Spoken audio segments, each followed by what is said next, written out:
which automatically means our buildings can be on a much smaller scale than other religious architecture.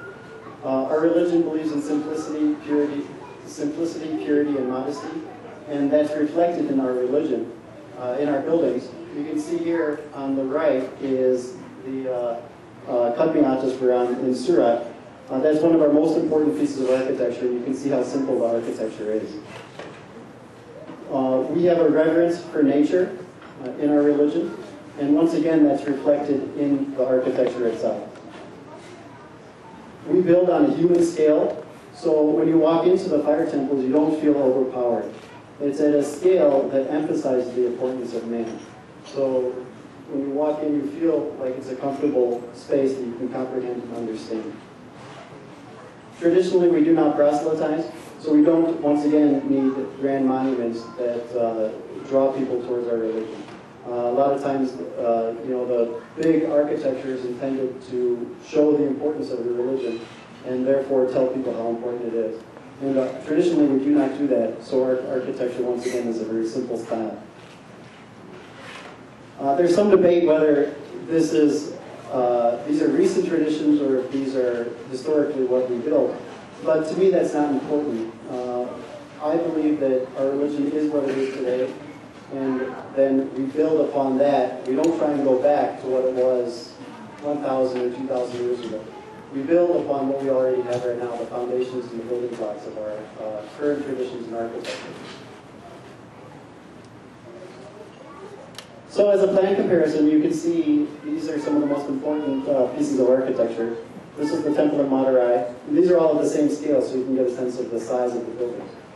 This is Hagia Sophia in Turkey. This is St. Peter's in Rome. And this is the Jame Mosque in Ahmedabad. And way down here is our plan of our Rivada Achagram, which is one of our most important pieces of architecture. And it could really fit inside the vestibule of St. Peter's.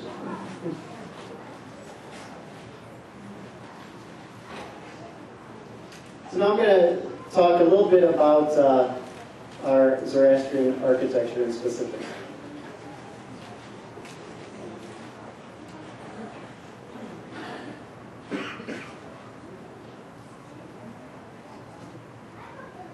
Okay. So first, we need to understand what happens inside of a fire temple. So the fire temple, the purpose of the fire temple is, in India, in Iran, the most important thing is for it to house and protect our sacred fires. Next is for individual worship, so we go there to pray. Then it's a place for the priests to perform rituals. It's a place for social events such as nojos and weddings. And occasionally they become a place to gather. Now here in North America, our buildings are a little bit different because one of our primary needs is a place to gather and a place to meet. So our buildings here are a little bit different than in India. This is the plan of the Achaspram, Anjuman Achaspram in Navsari. And I use it as an example because it's a typical example of our architecture, just to show the components that make up a fire temple complex. So first, there's usually the compound wall, which separates the building from the outside. You always enter the fire temple complexes through a garden. So you come from outside, you go through the garden, which gives you that feeling of being with nature and a little bit changes your environment from that busy outside world to the quiet, serene garden inside here. Then this is the fire temple itself. You have the padyab area where you tie your kasi and wash your face and hands. And the well for natural well water is here. And then this is an Achaspram, so it also has a secondary fire, which is the Adaran, which is held in this little building here. And since it's a continuously burning fire, there's a place for the priests, not to live, but just to stay while they're on duty to tend to the fires.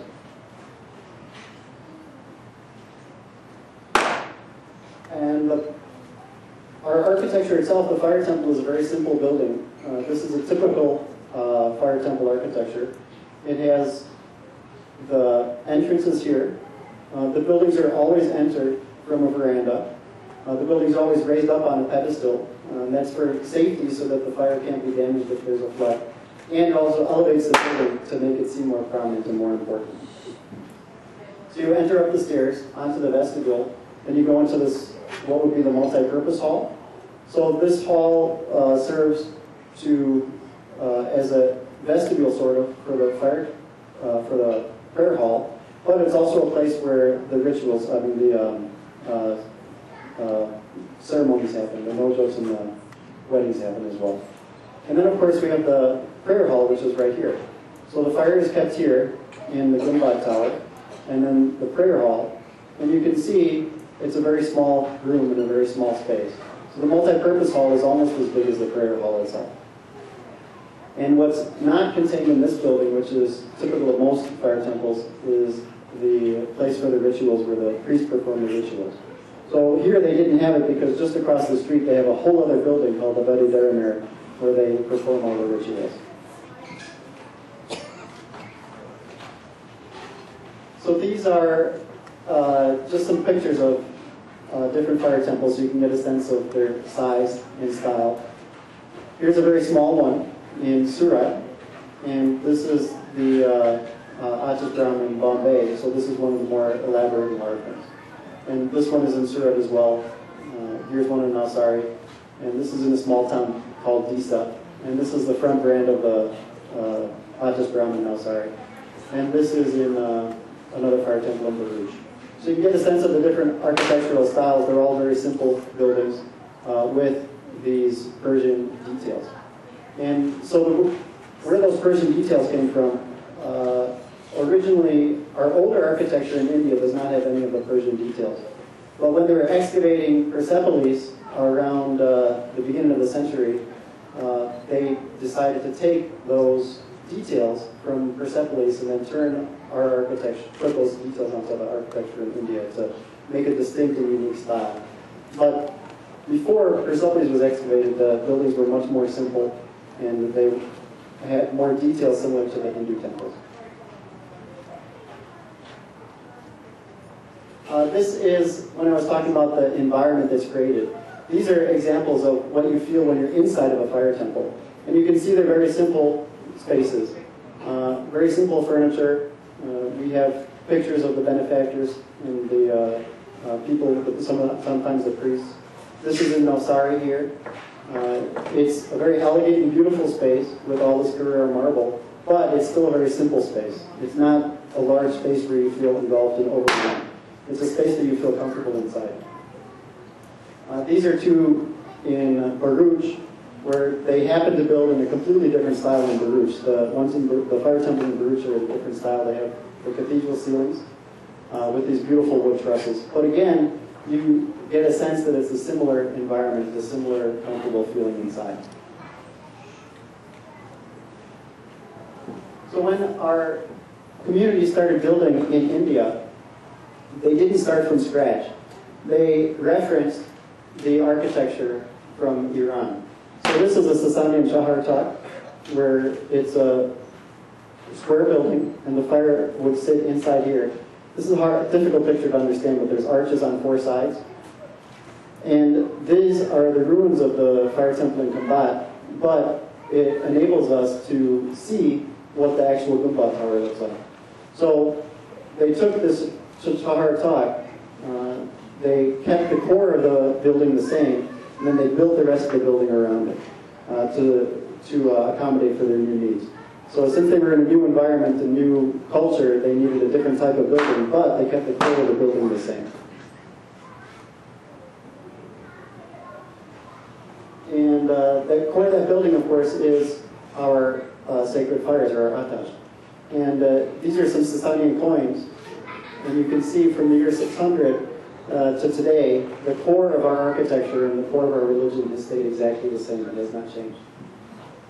And you can also see from the front of the coins with the large noses that are large noses that stay the same as well.